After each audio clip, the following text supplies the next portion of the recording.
Trouble in the Grand Valley, a very funny old-fashioned melodrama. And we are so pleased and thrilled that you're here today, and so excited to be performing here at the Cross Orchards Historical Site, which will play a small but a very important role in our show. We're the Grand Junction Senior Theater, a group of people over the age of 50 who love to sing, dance, and entertain. We're an all-volunteer organization who will perform plays, skits, and songs just about anywhere we have the opportunity, even in a bar. Well, since there is no charge for our performance today, we would appreciate your kind and generous donations, which will help us pay for our production costs and our royalty fees. We used to, and our production fees, right? Yeah, production fees. And since I totally spaced my line out, so in melodramas you can just fake it. Something about Oreos. Oh, yes, I remember now. Okay. Not margarine. No, not a margarine. Oleos, I don't know if you're familiar with theater, but an oleo is a break in the show where we tell jokes or skits or do something, like Stuart will do later, to entertain you. And, right? Yes, Yeah. of course. And this gives our actors and our backstage crew time to reset for the next scene and to remove any dead actors from the stage. Dead bodies from the stage. We don't want to give away too much of the plot. Okay. This front row, you might want to put on some tarps because you might get blood on you. I hope that gets your curiosity going for what we have in store for you. Our wonderful show is about an hour in length with no intermissions, a little bit over an hour in length, depending on how many lines we forget. So I'd like you to silence your cell phone because they're not period. But while you're doing that, think about taking a picture during the show, post it to your favorite social media and tell people what a great time you're having. We're also doing this show twice next Saturday at KAFM. You can get advanced tickets for $10 a piece. It's great. I'd also like to take this opportunity to thank some of the folks that have really made it possible to be here. And I gotta go to my paper or else I'm gonna forget things. The Grand Junction Lions Club, an anonymous donor through the Western Colorado Community Foundation, and the Grand Junction Commission on the Arts and Culture. And especially I'd like to thank the Cross Orchards site, and especially Matt Darling, who's back there not paying attention to what's going on, but he's got the hat on. Hey, Matt. Yes. That is Matt, right? Yes. Okay, hey, we're thanking you for having us here and this opportunity to present this great melodrama to such a lovely and gracious audience. Yes, and we want to give you a fabulous experience today, and we want to give you a feeling of what it might have been like in the 1890s show at the Park Opera House, which was located here in Grand Junction on Ute Avenue, just across the street from Whitman Park. Built in 1892, the Park Opera House was Grand Junction's premier theater for almost 20 years, hosting world-class entertainment of all kinds. It was a convenient overnight stop on the railroad between Denver and Salt Lake City, which offered touring companies the chance to make some extra cash. Oh, Stuart, it had to have been an amazing time. Can you imagine George M. Cohen performed a Broadway hit 45 minutes from Broadway here in Grand Junction? And the Barrymores, Lionel, Ethel, and John also performed here, and so many other theatrical touring companies of that era. Yeah, so now let's take it back to the Park Opera House and begin our show with a sing-along with a couple of songs that were popular back in the 1890s. You'll find the words in your program. Let's start with Daisy, Daisy, which you may know by Bicycle Built for Two. Daisy, Daisy, give me your answer too. I'm half crazy, all for the love of you.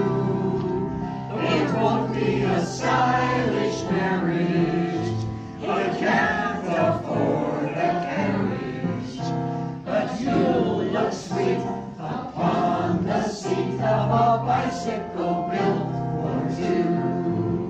Oh, very good. Now you're getting into the mood, so I think we should do one more song. How about I've Been Working on the Railroad? Do you remember that one? I love that one. Yes. I've been working on the railroad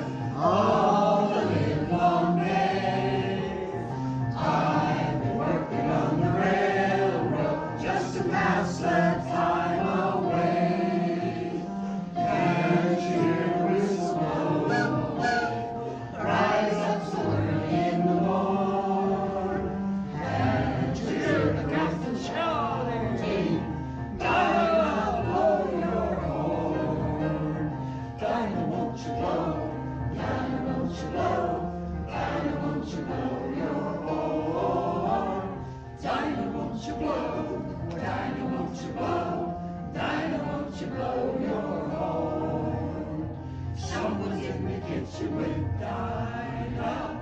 Someone's in the kitchen, I know. Someone's in the kitchen with Dinah.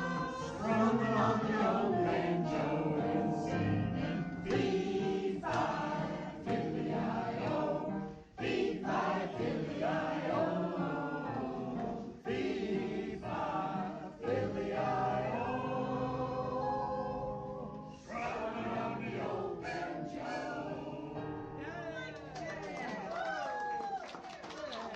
That was marvelous. Thank you so much. Oh my goodness. Give yourself a round of applause. You were magnificent. Yes, That cheap applause is the best kind of applause. it is. I always appreciate those. And you know, Stuart, I think this is going to be our best show yet. It is! It is. What do I say now? I know. I think it's time to introduce our actors.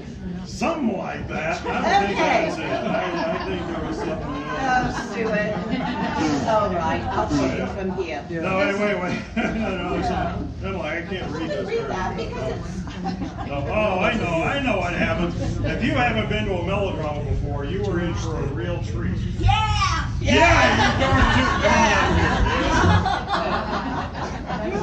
You shouldn't have sat in the front row. A melodrama is a very special kind of entertainment, and you, the audience, are a very important part of the show. We couldn't do it without your participation, especially you. Yeah, I know where you live. No, I don't. I really don't. I lifted your wallet earlier. Oh my goodness. So, we're going to combine some introductions now with a little bit of practice. Okay. So first, let's meet some of our actors, shall we? Every melodrama has a villain. Oh. Yes. And the villain is always mean and greedy and so untrustworthy. Not to mention, he is not very nice. I hate that guy. And you know what to do. You've already been doing it. You boo and hiss. Let's try it. Boo. And now the villain of our play, Victor Horrible.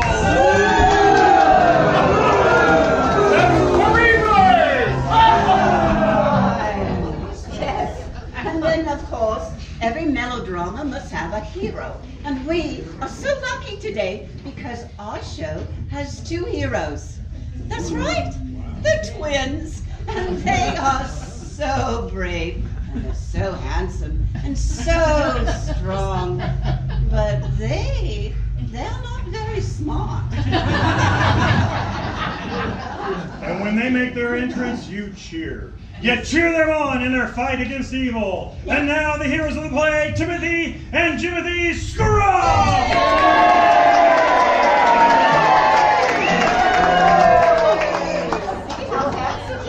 I know, I like the tall ones. Well, then we are so fortunate today, well, maybe not so fortunate, to have a very well-renowned theatrical performer. She is a very, very big star, but she's not very bright. I don't know what to say. It's a theme. And when she comes in, you duck. You duck. You'll find out more about that later. But here she is, Miss Melody Nightingale!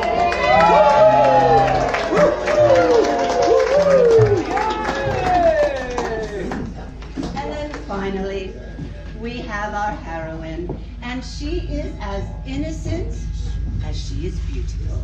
And your response to her should be very heartfelt and sentimental. You put your hand over your heart and sigh like this. Now give a big sigh for our heroine, Miss Mary Sarah Sundora O'Halloran! Thank you, you are good! You'll meet the rest of the characters as the play proceeds. But now, Maestro, the overture to our show, Double Trouble in the Grand Valley. Enjoy the show.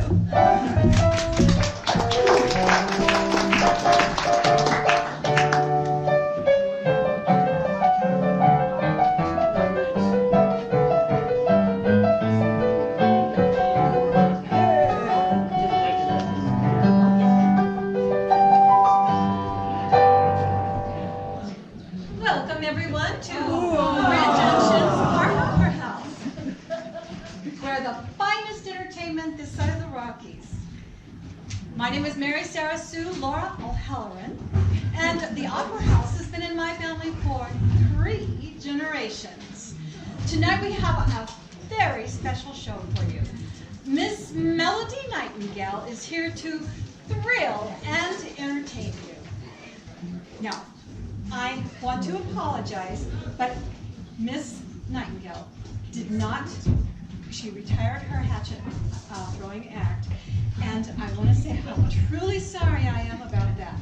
But thankfully, you were hit with the handle and not the blade.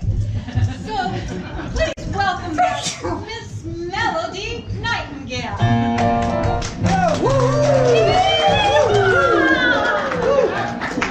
Who wants to volunteer to have an apple whipped off their head? No one? No.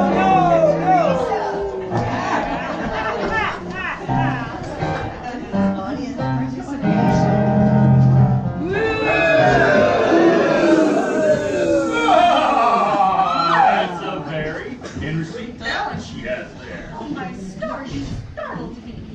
I'm terribly sorry. I didn't mean to. I do hear your footsteps as you approached, and you're all dressed in black. Are you deaf? Have you come to reunite me with my father, who died mysteriously a year ago? Oh, Father, although my time on this earthly plane has been cut short, and I speak to your ghost on a daily basis, I rest knowing that I shall see you once again. Goodbye, Grand Junction. Goodbye, Opera House. Goodbye, horses. Goodbye, dirt. Goodbye, other things. Pardon me for interrupting your dying soliloquy, but I am not deaf. You aren't.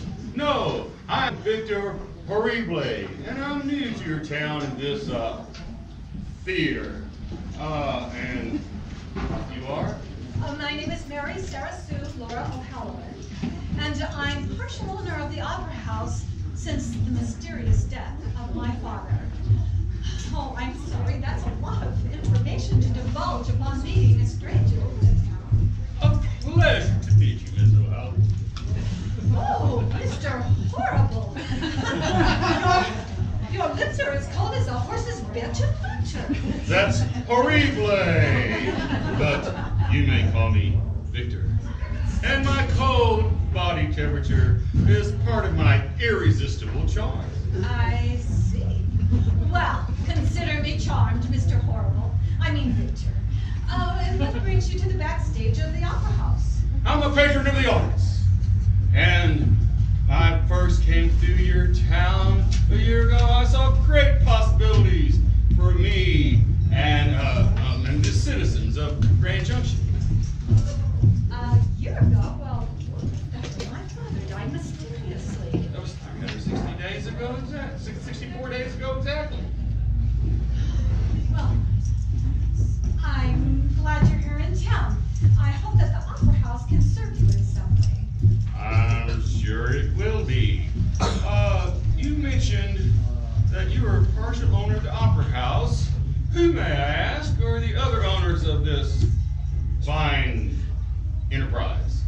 Well, the citizens of the Grand Junction. My father wanted the citizens of Grand Junction to benefit from the theater being here and also to polish the reputation of live theater. Some think it's tawdry, but I own 39 shares and certain citizens of Grand Junction own the other 51%.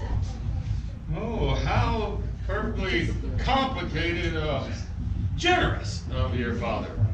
For you to have complete control of the Opera House, you would have to wrest the rest of the shares from the steely grips of the townspeople. What a perfectly aggravating, wonderful plan your father had. Of course, and I just miss him so. Sometimes his ghost comes to me, and we speak, and it warms my heart so. Fascinating. You own 49% of the Opera House. Well, Miss O'Halloran, it's been a pleasure, but I now must bid you adieu. Grr. What a nice cold man. This shall be easier than originally anticipated. I shall beguile my way into the hearts of all the townspeople, and once there, I will stop those same hearts dead in their tracks. Bit by bit, this ramshackle shack will be all mine! And when it is, what am I going to do? What am I going to do? I'm going to tear it down! Completely down! And I'm going to replace it with dry goods stores and low-cost, high-calorie food establishments. All in a row. In a strip, one might say. A strip boardwalk.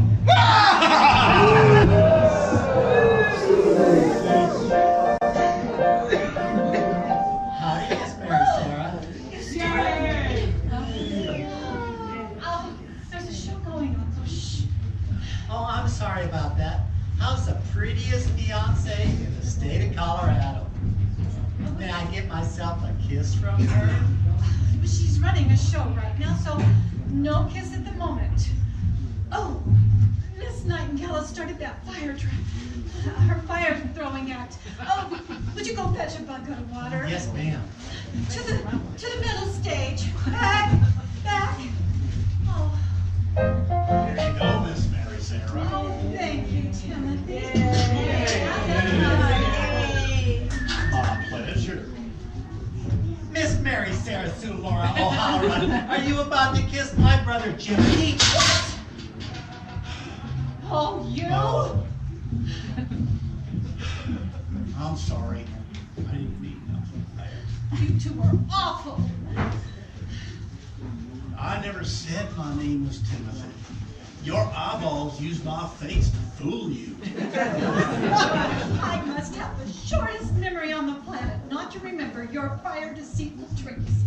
And I must have the shortest memory on the planet not to remember your prior deceitful tricks. Now don't be getting all riled up. I don't think so, Mr. Scrub.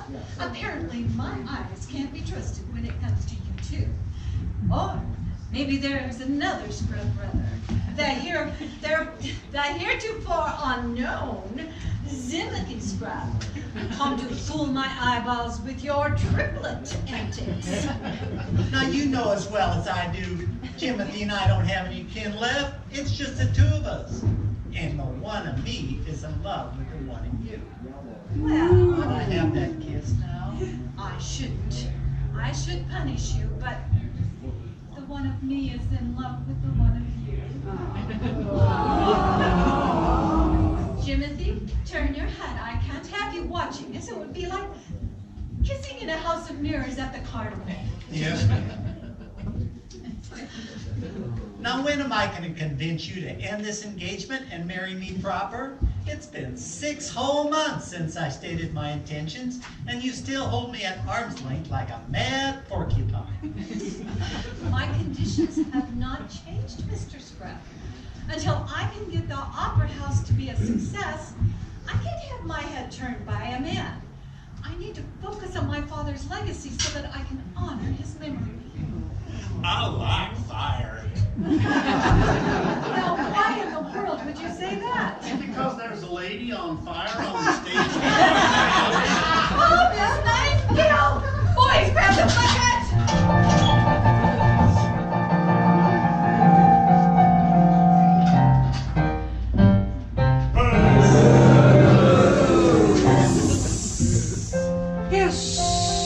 Here we are, tea for our visitor. Now, here. Mr. Marvel is our guest. That's horrible, Mrs. Prune. Pierre's a poodle. They come from Paris, France. Pierre's been such a comfort to me now that Mr. Prune has passed on. I don't know what I'd do without him. Why, just last month, I found Pierre lying lifeless on the parlor floor. I guess I was absolutely panicked until Mr. Fester rushed to Pierre's aid. He took Pierre to his shop, and a day later he was back, as good as new. And Mr. Fester is? The local taxidermist. That's a fancy word for doctor. My evil plan will require less effort than originally anticipated. Business. Please take some tea Please allow me to serve. and explain to me once again why I should rewrite my will in such a manner that you would be the sole beneficiary of my estate, which includes my home and 1% ownership of the Grand Junction Park Opera House. 1%? Why, yes. Callahan O'Halloran bequeathed 1% ownership each to 51 citizens of Grand Junction. Oh. Well, Mrs. Prune, my intentions for Grand Junction are vast. For instance, I wish to transform your beautiful mansion into a home for wayward ladies. Wayward lady, in my home? Shocking, yes, but with the care, the guidance of the staff I will install here, those wayward ladies would leave the path of the wicked and rehabilitated stroll down the road to righteousness. That sounds lovely. I've taken the liberty of revising your will. All you need to do is sign it on the line. But before, also meanwhile, I would also turn the theater into a a center of taxidermy. Just imagine, after you passed, all the dogs would be treated like Pierre. With their care. So, there you go, you can just sign right there on the bottom. Please direct me to the line upon which to sign. I'm terribly nearsighted. Mr. Harble, this is exciting. What wonderful plans. I almost can't wait for my own death. That makes two of us. And while you sign, may I sweeten your tea? Let's do, Mr. Harble. That's horrible.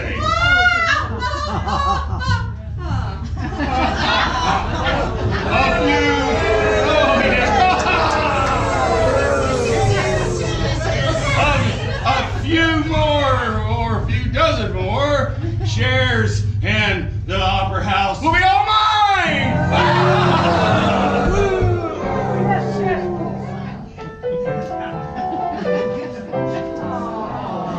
Welcome back to the Opera House.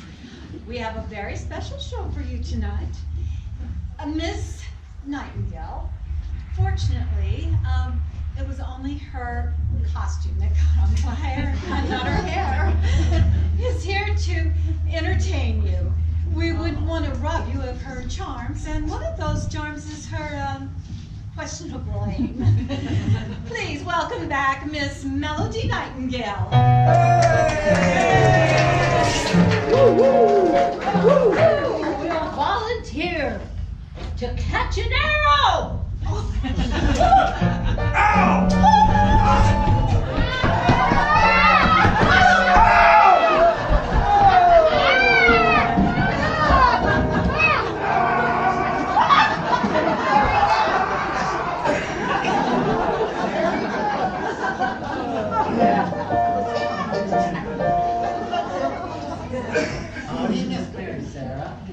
Oh, Timothy, would you do me a kindness and go fetch that arrow from the audience that Miss Nightingale threw out there? Yes, ma'am. Thank you. Oh, gosh. I wish my father were here. I'm so worried about the opera house. I don't want to let the town down. But how am I going to build up my audience members?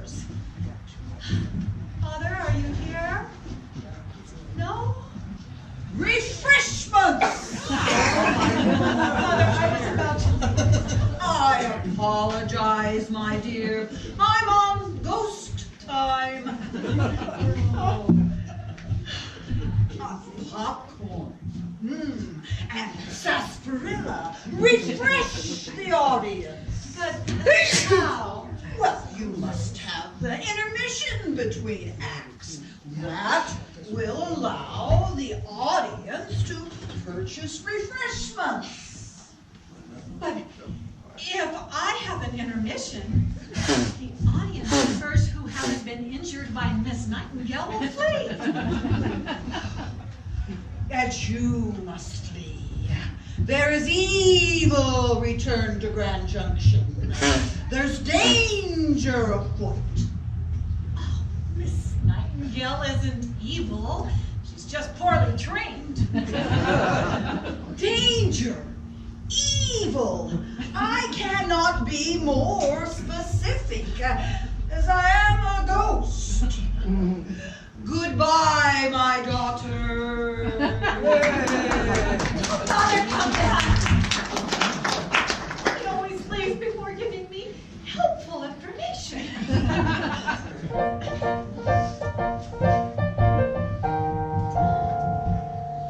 I'm back. Oh, well, that was quick, Timothy. He didn't make it very far down the street. He was mighty grateful for me to bring this back. Miss Nightingale needs to work on her aim. Oh, Timothy, would you be a dear and get me a sarsaparilla from the bar next door? Of course. Here you go, Mary Sarah, with ice and everything. Oh, Timothy, that was quick. Oh, one more thing. Could I get you to scrape gum off the bottoms of the theater seats?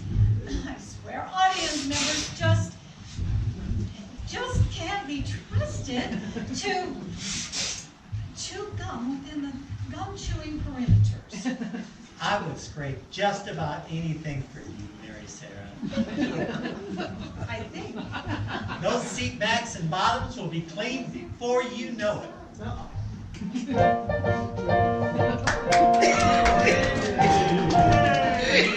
Done and done. All the bottoms in the audience were clean. Timothy, you are a wonder. You're the best fiance a theater owner-operator could ever have. I know you're not on the payroll, so I really don't know how I can thank you for all your hard work. How about a kiss? Of course.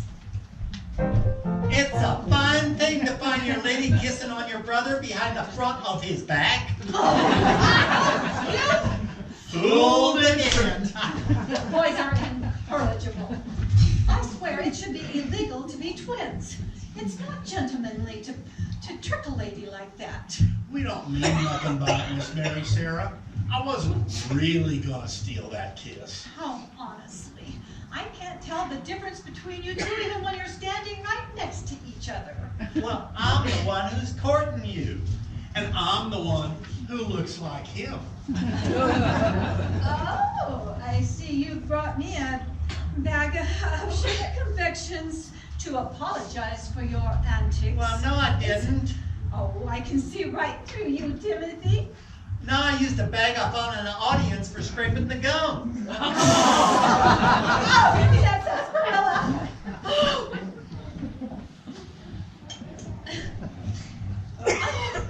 Why, it's a good thing I have a kind heart, or I would have the sheriff jam both of your hides. I'm going to have to punish you for my withheld kiss. However, you may have my arm as we walk down Main Street. Shall we walk?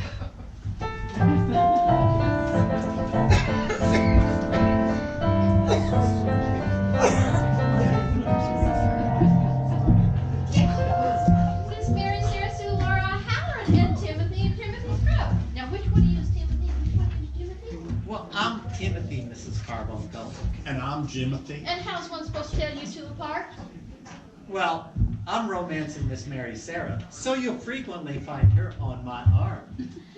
And if you two aren't in Miss Mary, Sarah, Sue, Laura's vicinity? My overalls are one shade darker than Timothy's. And I'm the smart one. And how is that? Well, I never drank paint after that first time. I can't help help it if that paint looked delicious more than once. Miss Carbuncle, did you enjoy the show tonight? Miss Nightingale sure knows how to get the audience on their feet, doesn't she? Well, I guess running away is one form of being on one's feet. Now, who do you have coming in this next week? I have a double bill. A snake charmer with 25 snakes. And a fellow who has a circus of mice. Oh, snakes and mice on the same stage? I don't see how anything could go wrong with that. Well, it's a double bill, so there's only one price for the admission. Well, that will be one well-spent nickel. See you at the show. Well, howdy, Mary, Sarah, Sue, Laura, Timothy, Jimothy. Good evening, Mrs. Fester. Were you happy with the seats at the theater tonight? I sat in the very back row, which is a perfect place for a performance by Miss Nightingale. Say, Timothy, my husband Arvin has some piecework if you're looking for extra work. I'm Jimothy, Mrs. Carbuncle. Oh, gracious me. For the life of me, I can't tell you boys apart. It's uncanny how much you look alike. What's that over there? What's that, where? That there? There ain't nothing but there, and that ain't nothing. Well, Timothy, if either of you want work, there's work to be had. Fool again. Ah, you boys is too funny. I can hit you with a ring. Anyway, if either of you wants to work, if either of you can handle a hammer and wants to work, come on over to the taxidermy tomorrow morning. My husband Arvin has a room full of animals and a bucket full of tails to be attached, and I don't have time to help him. So I must get over to Widow Plume's place now. Pierre needs some refreshing up. So, good evening to y'all. Good evening, Mrs. Fester. Well, hammer work, I guess that rules you out, Jimothy. I told you, I'm working on my hammer skills. Why don't those things come with instructions? A man can't just pick up a hammer and know how to use it without guidance. Oh, you can do it, Jimothy. I have faith in you. And when you do, I will hire you to pound nails in the theater. You got yourself a deal, Miss Mary Sarah Sue Laura. Well, I have to get over to the ranch and do some chores, and Jimothy needs to go to Old Man Gravel's place and make sure he ain't dead yet. Well, we'll see you after the show tomorrow. You do that, Timothy, and bring something nice to surprise me. Of course. Let me make sure it's you. I don't smell pain, so I'm going to trust that it's you, Timothy. Are you sure it ain't me? Maybe I went and kissed you. Oh, I don't think so. Well, we'll see you after the show tomorrow, Mary Sarah. Both of us will, with our eyes. Well, hello, Mary, Sarah, Sue, Laura, and Mr. and Mr. Scrubs. Good evening, Judge Johnson, first female judge in the state of Colorado. Well, Hello, Mayor. Goodbye, Mayor. oh.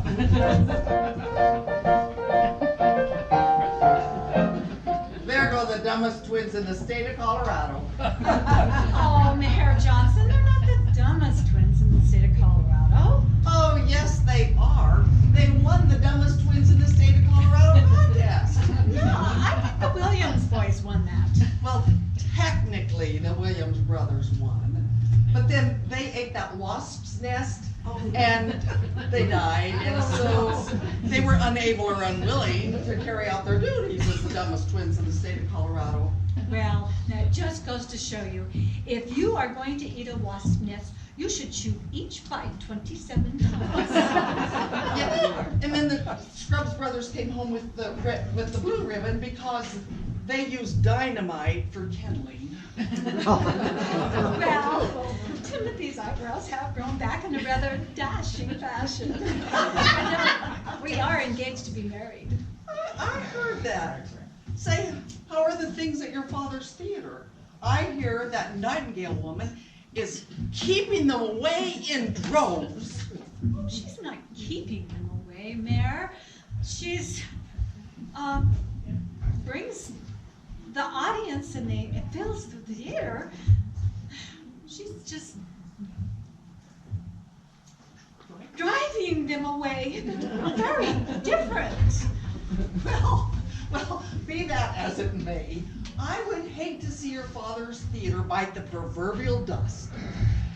Now, you know, when he willed you 49% of the theater, and the townspeople the other 51%, he expected the town to benefit from that business.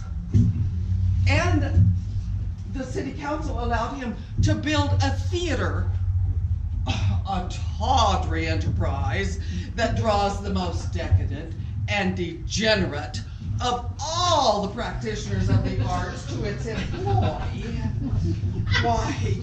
And then he built it in the center of town, not on the outskirts where a theater should be.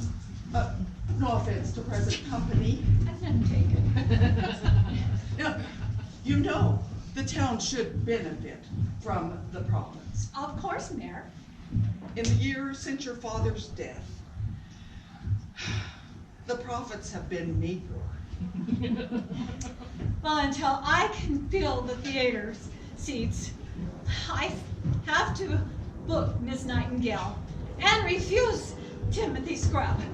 Two situations that I am not fond of. But it is hard to find good acts. If they're not grabbed up by Palisade, then they're scooped up by the bright lights of Telluride. Telluride? Why, I have never seen such riffraff as filled Telluride, Colorado. Well, I guess it has its charms.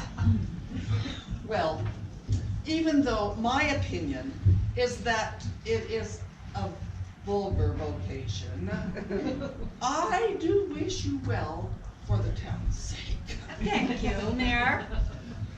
Sheriff! Sheriff! Has anyone seen the sheriff? Sheriff! Where's the sheriff? Sheriff! Sheriff! Anyone seen the sheriff? Something horrible has happened! Oh, Sheriff Johnson, the first female sheriff in the state of Colorado. Thank goodness you're here. Well, what seems to be the trouble, Mrs. Fester? I just found the widow prune, and she looks dead. Oh, I suspect foul play. That's horrible. I went over to replace Pierre's eyes. Those marbles get rather dusty out here in the valley. And I found her lying across her table. But what makes you think foul play was involved? Well, upon first discovering Widow Prune, it appeared someone had put rattlesnakes in her cup of tea. Oh. She died from drinking rattlesnakes. That's horrible. Who would do a thing like that? I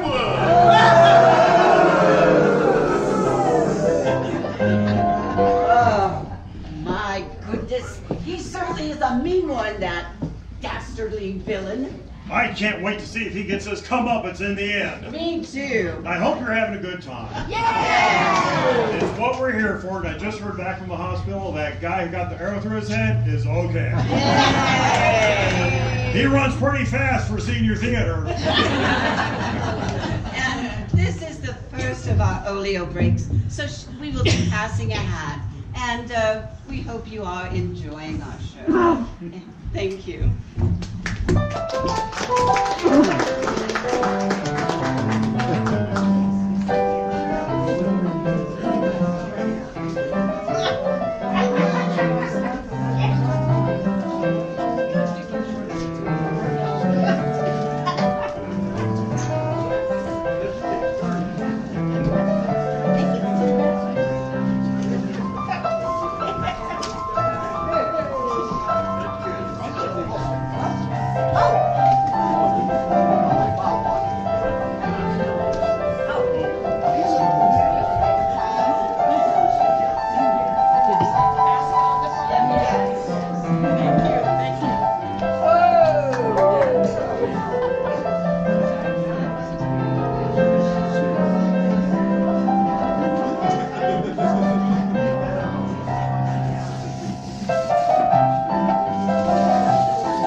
roaring humor.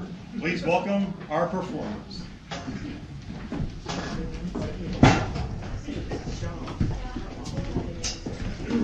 When Mary had a little lamb, the doctor almost cried. But when old MacDonald had a farm, the doctor almost died. Where'd you going? What? Do you like to love? No. Do you like to kiss? No. Well, what do you like? Lamb chops. You think you could eat a couple of them alone? No, but if you give me a few potatoes, I'd eat them. Who's the greatest chicken killer in Shakespeare? Macbeth, because he did murder most foul. Do you know that my dog just joined a flea circus? Yeah? Was he any good? Was he any good? What? He stole the whole show.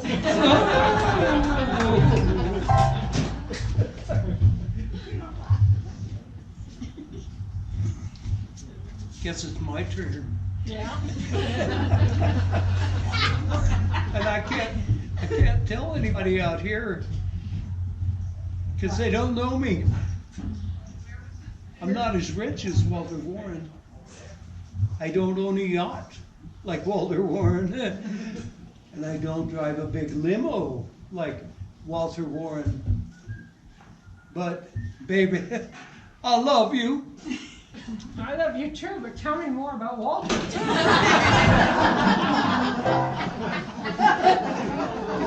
What's the difference between a tube and a foolish Dutchman?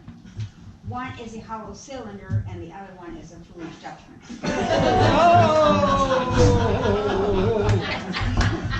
Do you see that woman over there? She's been married 4 times. Her first husband was a millionaire. Her second husband was an actor.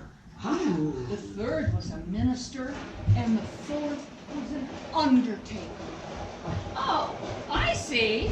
1 for the money, 2 for the show, 3 to get ready, 4 to go.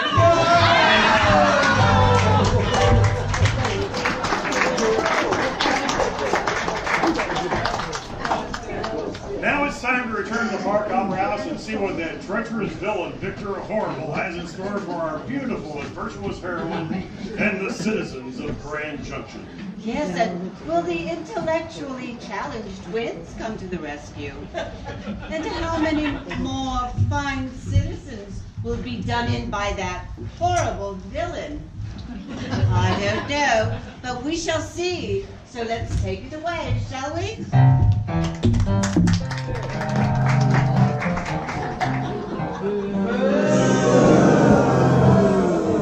And who would do such a terrible thing?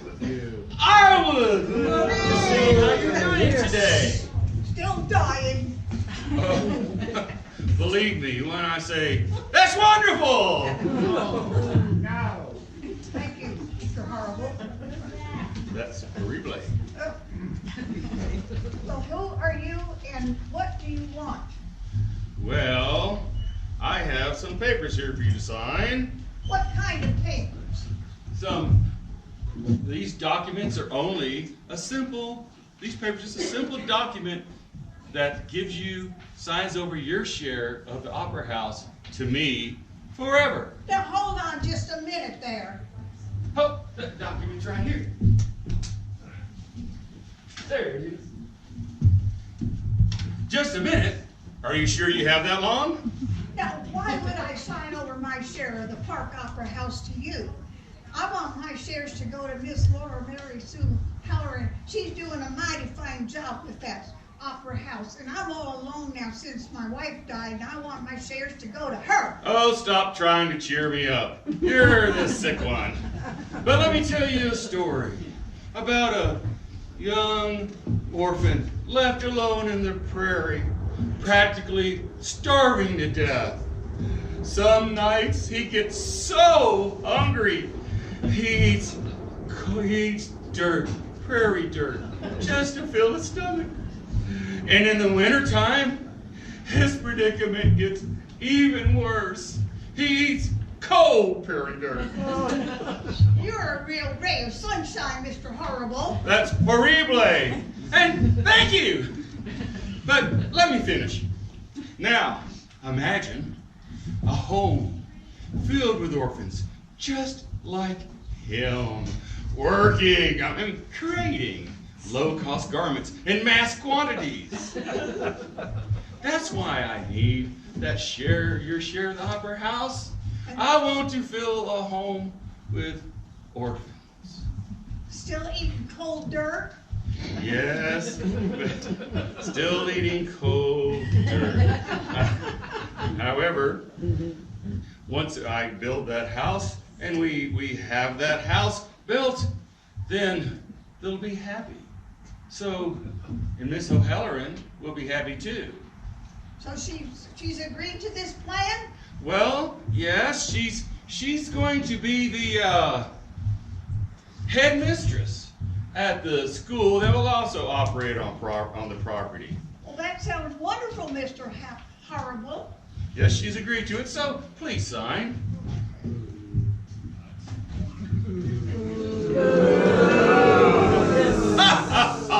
Perfect.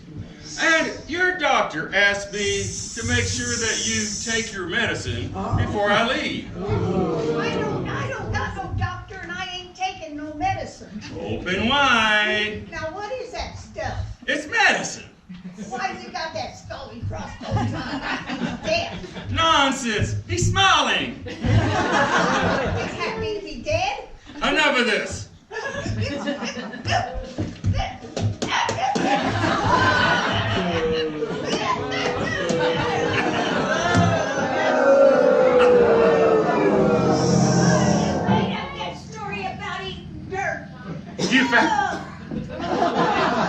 You found me out. This is terrible. This is wonderful. 2 shares of the opera house in my hands. Only 49 more to go. Yes, and then I'll have control of the opera house. And I can do with it as I please. And what I please is to tear it down! No matter what I do, the ticket sales just don't increase. If I can't keep the opera house in business, I won't be able to pay out the percentages, and I'll let the whole town down. I wished I knew what to do.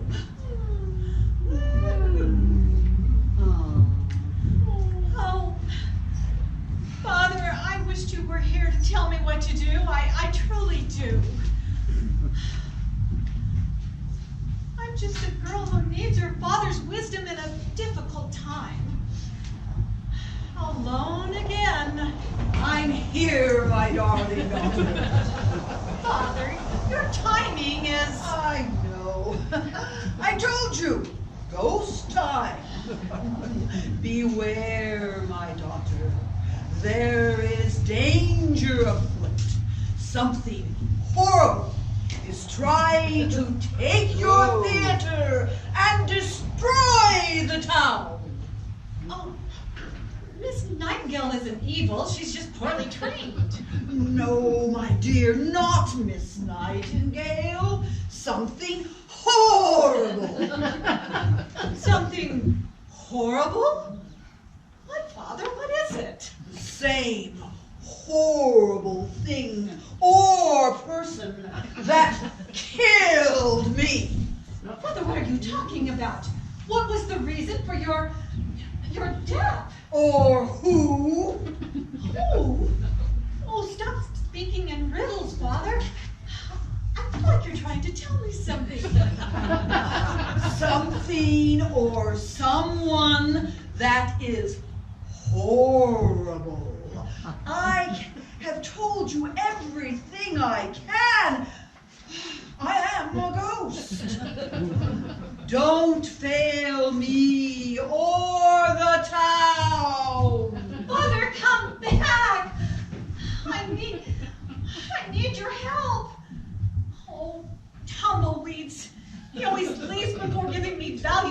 information.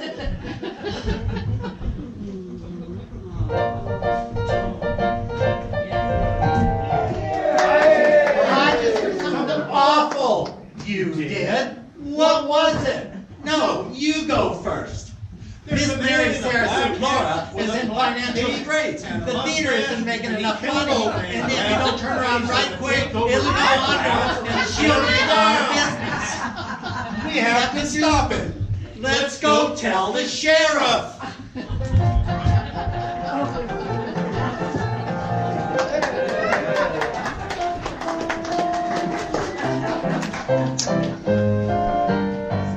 Good evening, ladies and gentlemen. We have a very special show for you tonight.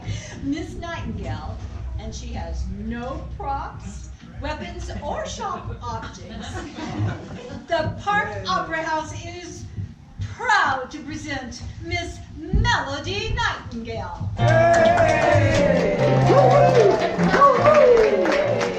Who wants to throw me? Gentlemen with tall hats and ladies with high hairdos, please do me the favor of ducking.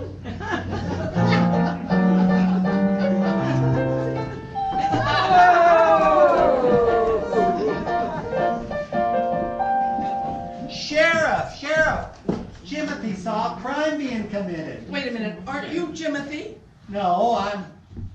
Oh, hello, Timothy.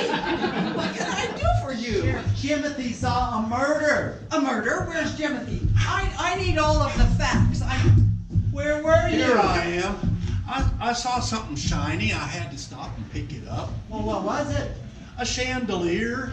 I was unsuccessful in my attempts to put it in the pocket. Jimothy, what did you see? It's more what I heard. There's a man with a black cape and a black mustache and black clothes over at Old Man Gravel's. You heard the color of his cape and his clothes and his mustache? No, I heard that with my eyes. With my ears, I heard him spouting a story about taking over the opera house from Miss Mary Sarah Sue Laura, and Old Man Gravel was looking awful dead beside him. Well, to be honest, Old Man Gravel always looks awful dead. But Sheriff, you have to investigate. The opera house could be in danger. All right, okay.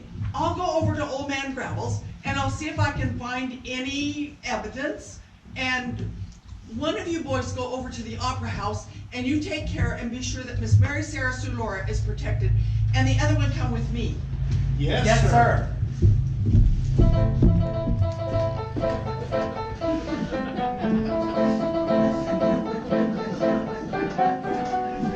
There he is, Sheriff, all dead.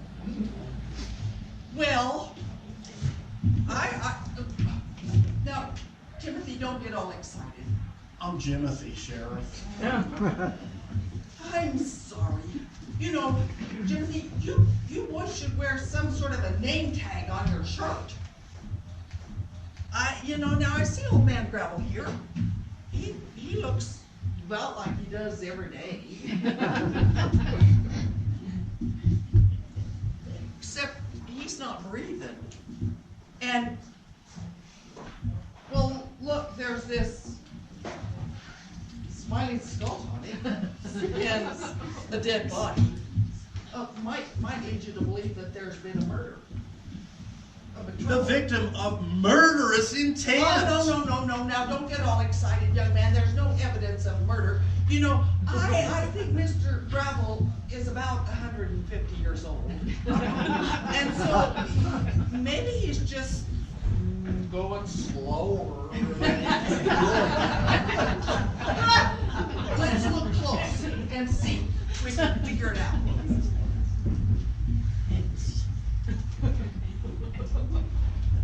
No, he's dead.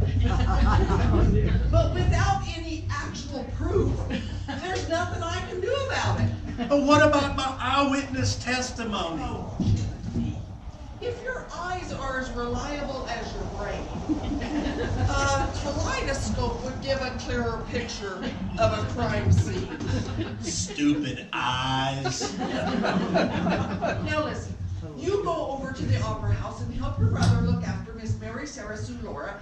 And on the way, would you stop and see if Mr. Fester could come over and take care of Mr. Gravel? He could use a little sprucing up. Will do.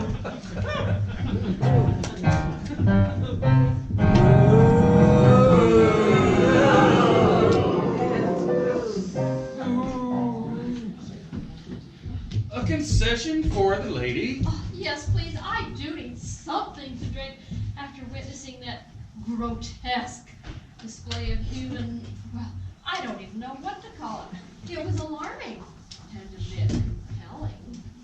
Might I suggest a tonic to calm your nerves? Victor Horrible's nerve-calming tonic. What in the world is that? That's horrible. And it's only the finest restorative tonic as prescribed by barbers to their most discriminating customers. Is it smoking? Why is the bottle so hot to touch? There's so much flavor it must escape.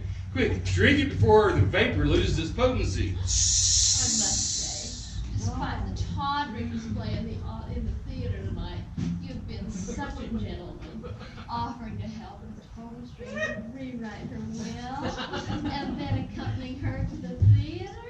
What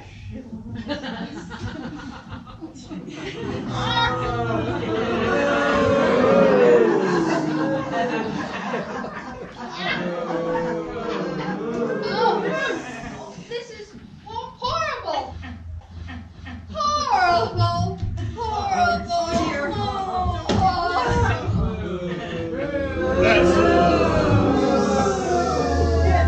That's horrible.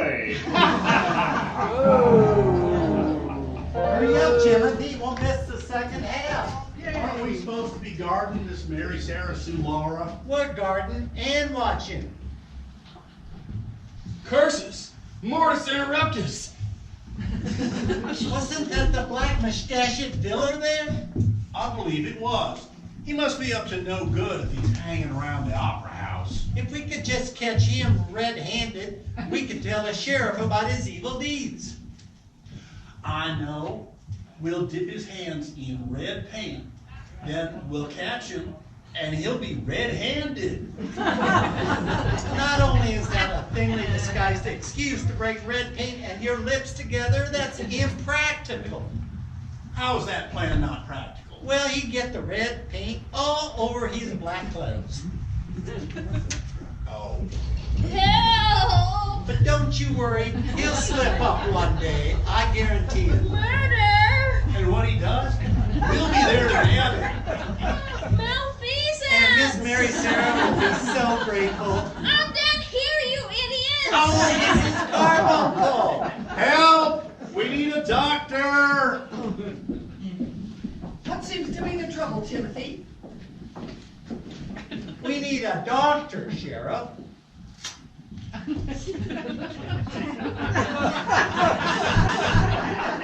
Doctor, Mrs. Carbuncle is taken ill. Mrs. Carbuncle, can you speak? What happened? Oh, I was in the theater. I came out. It was horrible. Everyone's a critic.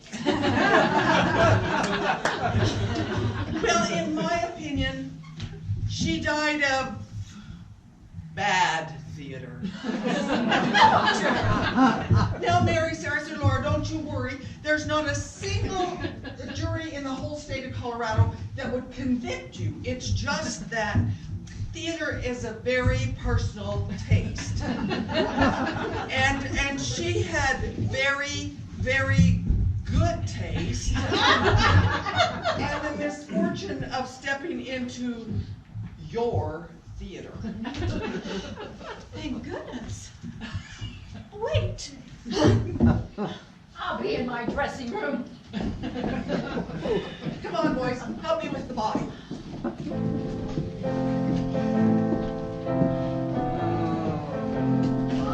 Oh no! That villain villain has killed 2 more people in his evil quest to take over the Grand Junction Park Opera House. I know. Can it get any worse than this? Well, I guess we'll just have to wait and see. But meanwhile, our entertainer here, Mr. Stewart, is going to perform a magical trick for you, and it will be amazing. Yes, take it away, Stewart. Thank you, thank you. For this illusion, I will require a volunteer from the audience. You! A big hand for Joel's mom. Can I please tell them your name? Karen. Karen. Big hand for Karen, and you are from? Grand Junction. All the way from Grand Junction! Not that crazy Telluride. No. Okay. Well, this illusion requires the use of 2 felt handkerchiefs. Would you please see if that's felt? It's felt now. Take these 2 felt handkerchiefs and tie them together in a knot. And that's where you come in.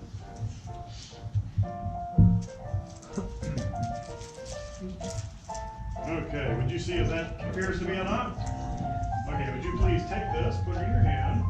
I know we need to hide it somewhere. You don't have pockets, so I'm asking you the delicate proposition of placing it in your bodice. Just the knot part. Okay. No extra padding. You require the use of a special silk magical handkerchief. We're going to take this and put it into this hand.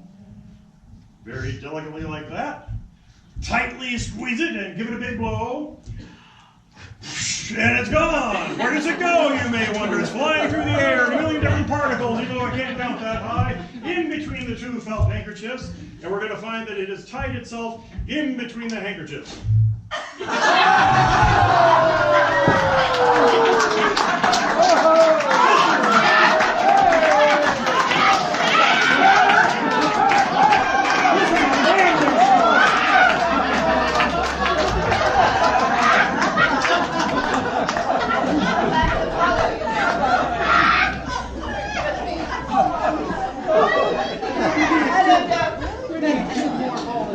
We do. How about the 2 of you? Would you Come on kindly now. join us? Yeah.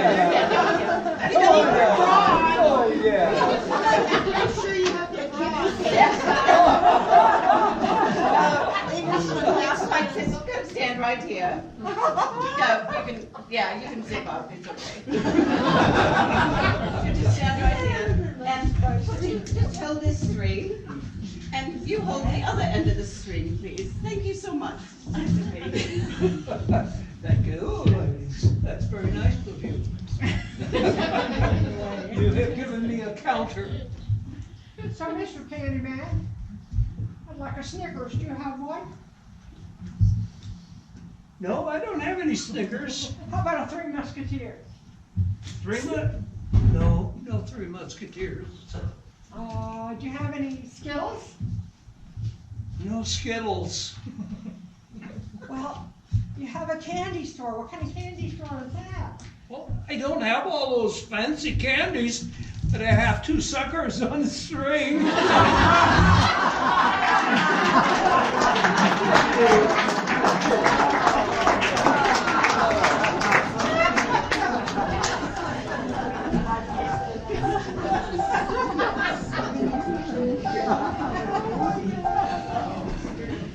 What are you doing? Sitting on the invisible bench. What are you 2 doing? We're sitting on the invisible bench. You are not. I moved that bench over there yesterday.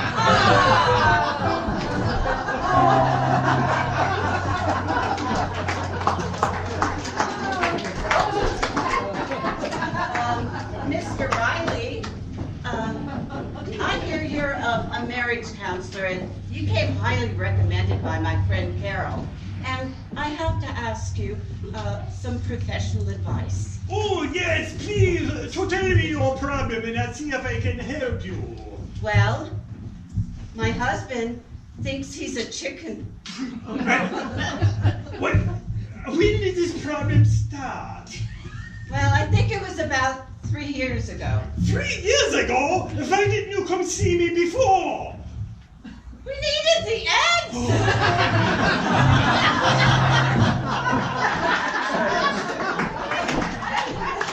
And now please to enjoy the rest of the show.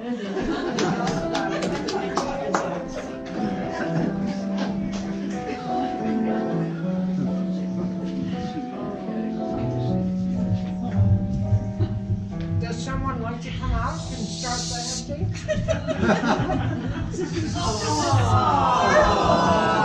How can I fill the seats of the theater when my acts are killing people, literally?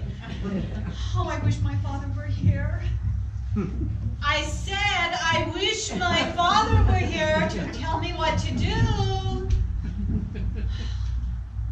Oh, I wish my father were alive so that he could guide me in this time of need. Okay, I'm leaving now. Beware, my daughter.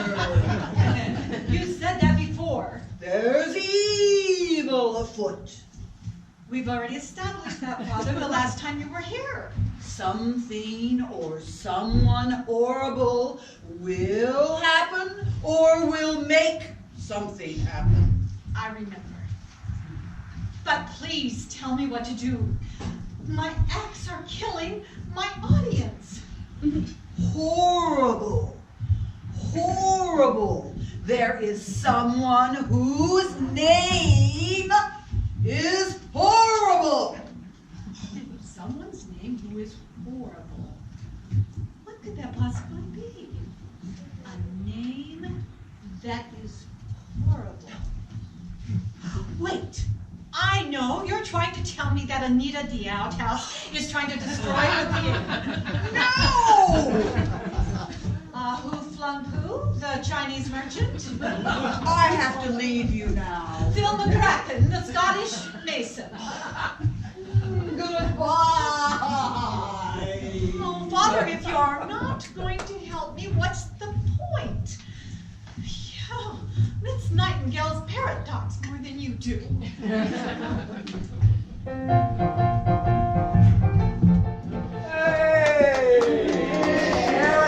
You gotta believe us. The man in black is killing townsfolk to gain control of the opera house. Now, boys, I know.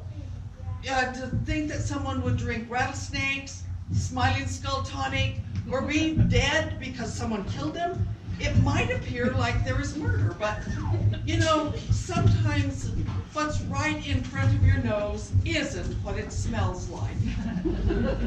There have been 10 deaths this past week, and to the untrained nose, it would smell like murder. Just take Mrs. Dust, for instance. You know, to the untrained eye, it might appear that something had, but to my well-trained eye, I concluded that she just mistook a pitchfork for a church bonnet. Now, if you boys will excuse me, I must go over to Cross Orchards Farm and do some investigating over there. It appears that Mr. Cross has been juggling hay bales, and one of them fell on him in the outhouse. How are we going to get that sheriff to believe us? Well, I got an idea on how to reveal that Mr. Horrible for the horrible person he really is. What is it? Well, all the folks with the evil deeds are the folks in this town that own a share of Miss Mary Sarah Laura's theater. So if we trick him into trying to kill us to get our share, then we can tell the sheriff and stop his evil plan. And then the other can witness and tell Sheriff Johnson he killed us. No, better yet, we'll get that prairie gator to confess himself. How are we going to do that if we're dead? Well, we won't be dead. At least not both of us. Come on. Where are we going? Well, to lay out the hook. The hook? Well, yeah, you can't catch a fish without bait. Where are we going to find a fish this time? Well, where all the fish go to do evil fish things, the Borden house. Oh! I thought we were looking for the man in black.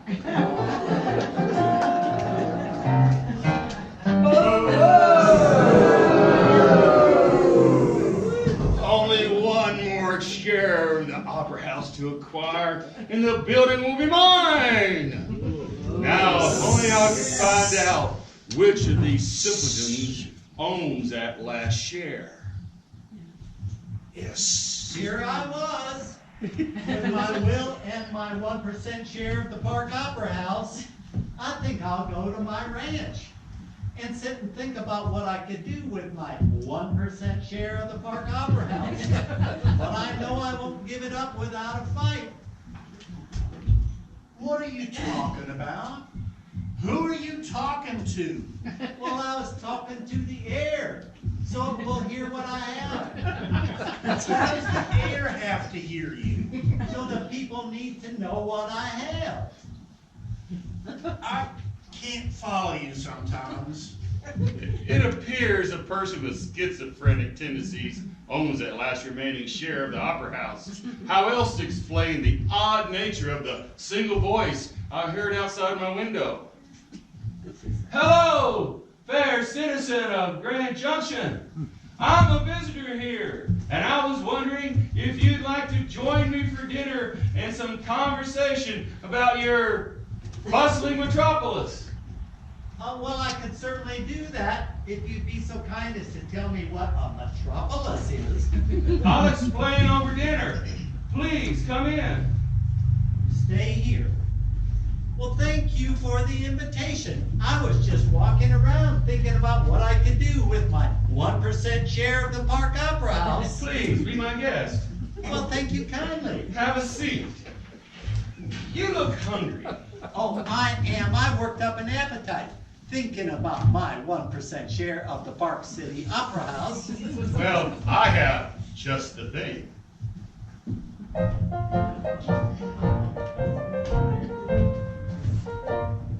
I've had the good woman who runs the boarding house prepare a meal. However, there appears to be a bit more than I can finish.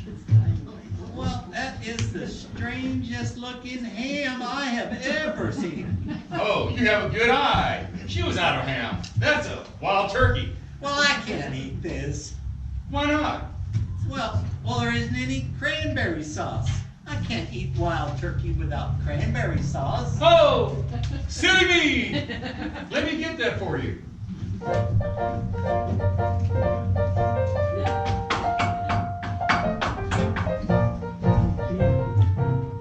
Here you are. Oh, my stomach! That were no wild turkey. You have gilded me.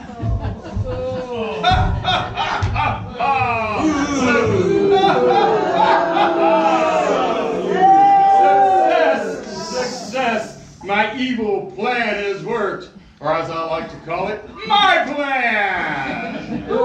I now own 51% of the Opera House. Goodbye, theater! Hello, Grand Junction's new strip boardwalk! What foul celestial creature is this? I'm not a celestial creature. I'm a ghost. What spirit is this? Why do you haunt me? I told you, I'm a ghost. But you are there on the floor. I see your earthly form there beneath the table. What did I ever do to you? Why did you kill me? I'm here to haunt you. Away with you! I will not be deterred. The Opera House will be mine!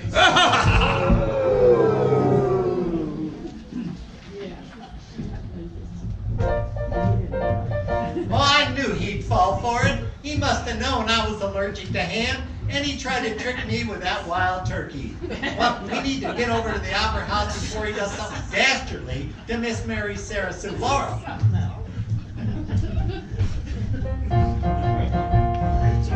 I hear what you're saying, but there is no room in the budget for a buzzsaw. I'm your headline attraction. Without a buzzsaw, I can't perform my act to my acceptable standards. art, Miss O'Halloran, and art can't be determined by dollars and cents, but by the heart and the soul of the artist. Oh.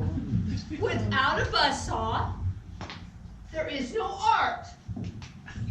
I'll be in my dressing room till you come to your senses. Well, some may have thought I have come to my senses.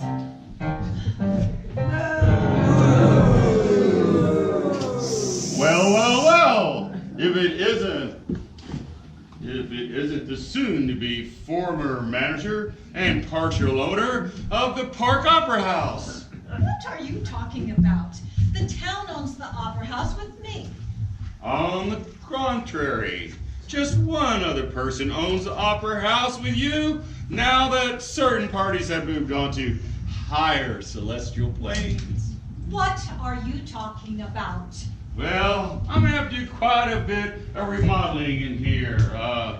That's gonna have to go, and that awful wall is gonna have to go, and that thing is definitely gonna have to go. Mr. Horrible, you are pointing at me. I know where I'm pointing. By my calculations, I now own 51% of the Opera House through some very generous post-mortem gifts. Post-mortem? You mean you killed 51 people? Hardly.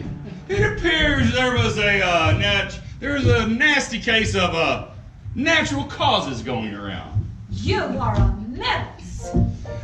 No! Yes, you are. You're a menace and a vulture and another thing that's evil. A rat. Yes, a rat. Get away from me! Be gone! I'm the Opera House now, and there's nothing you can do about it!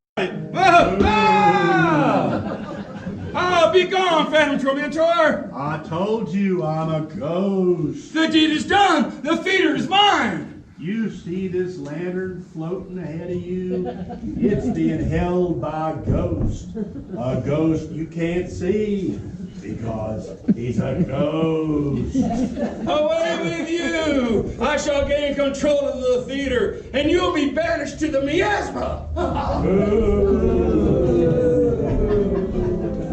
Timothy. Oh, you are Timothy, right? Yes, ma'am. Oh, what am I going to do? How am I going to keep that horrible man away from the theater? Well, I have a plan. My brother Timothy and I have a plan to protect the Opera House and get that varmint to confess to his deeds. You do? We do. Really? Yep. Just the two of you made a plan Yes, we have. to save the Opera House? Sure shooting. Just the two of you without anyone's help? Just us two. With no input from anyone? Nope. Just the two of you. Now, don't you fret, Miss Mary Sarah. We've got it all figured out. Well, perhaps it's been nice knowing you.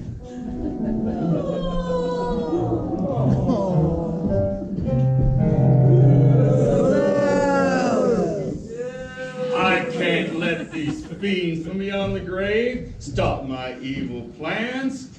They are but a nuisance. Once I claim the Opera House, I will drive them away, and I will reap the benefits of my machinations. Ooh, Ah! you're haunted. Be gone! Be gone, horrible specter! I'm not a horrible specter. I'm a ghost. It is done, go away! Ooh. Two specters! Oh my goodness! Twin phantoms sent to torment me for my misdeeds! I will not be bowed, twin phantasms! You are but vapor! I will claim the Opera House! A third spirit, so malevolent, it chased the other two specters away! Oh, please haunt me no more! I will confess!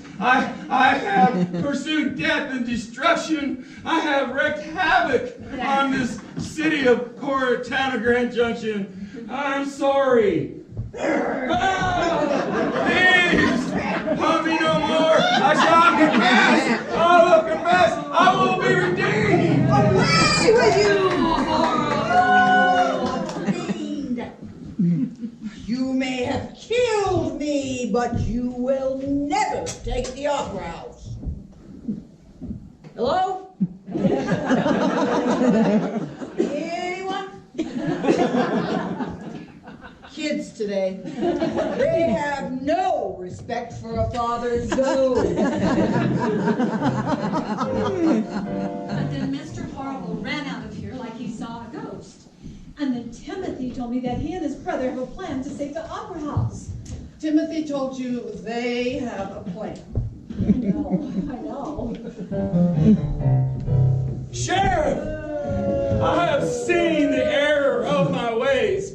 I'm here to confess my involvement in the deaths of 51 townspeople and the misappropriations of their last wills and testaments. Hold on a minute, Mr. Horrible. Do you have any proof of this? Well, I'm confessing to malfeasance and chicanery.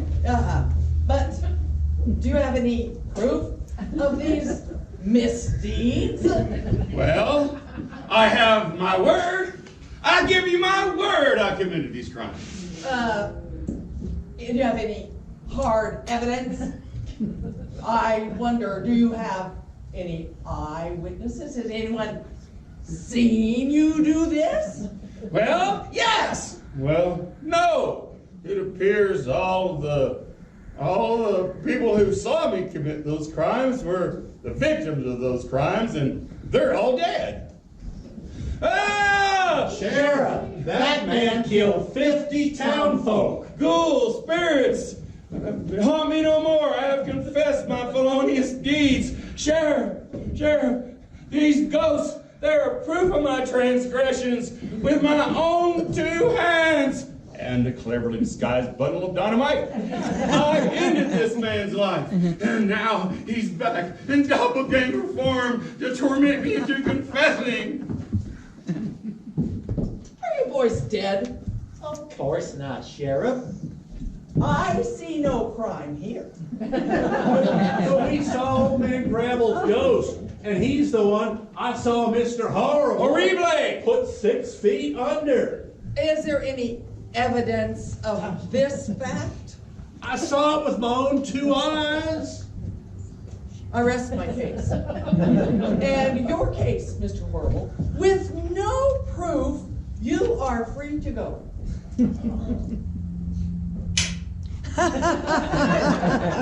Judge Johnson, first female judge of the state of Colorado, he'll take my opera house.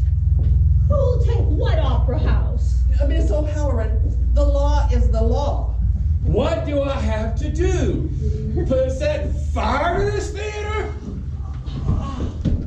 Did you just yell fire in a crowded theater? Why? The audience could have trampled each other or been injured or worse than that. And that is a violation of City Ordinance number 12.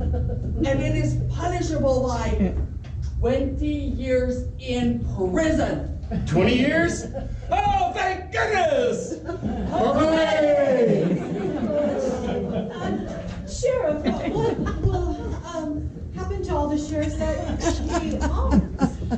Well, the city will collect the shares and they will be auctioned off to the highest bidder. Oh, I'll take those. Oh. Hooray! Then I'll have controlling interest of the Park Opera House, and if I want a buzzsaw, I get a buzzsaw. Now wait a minute. Timothy and I have a share, which we split on account of I'm not dead, which means you only own 50%. I own 1%, Miss Mary Sarah has 49%, and if Mary Sarah marries me, then you'll each have 50%, and you'll have to negotiate for that buzzsaw. Hooray! Timothy, that was wonderful. You did a great job on that. I'm so proud of you. Well, do you two take each other?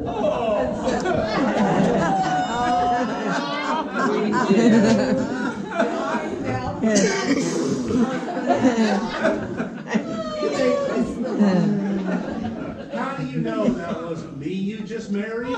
He didn't have paint on his breath.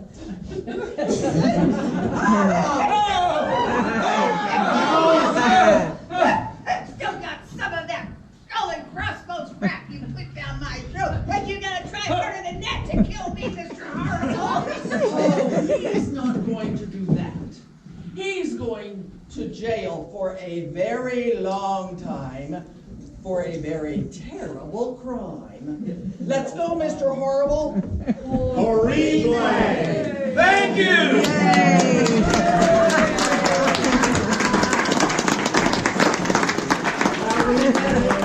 We saved the theater. You did, Timothy. But may I have just a moment to speak with my father? All right, we'll wait outside.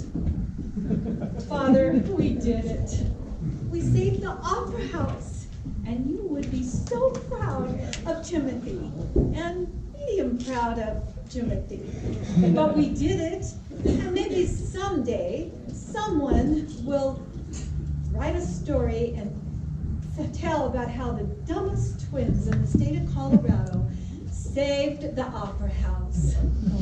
Oh, Father, now your legacy can live on forever in Grand Junction. I don't know where you are, but I hope you're happy, Father. I love you. Goodbye. Beware! There's danger afoot. I really have to work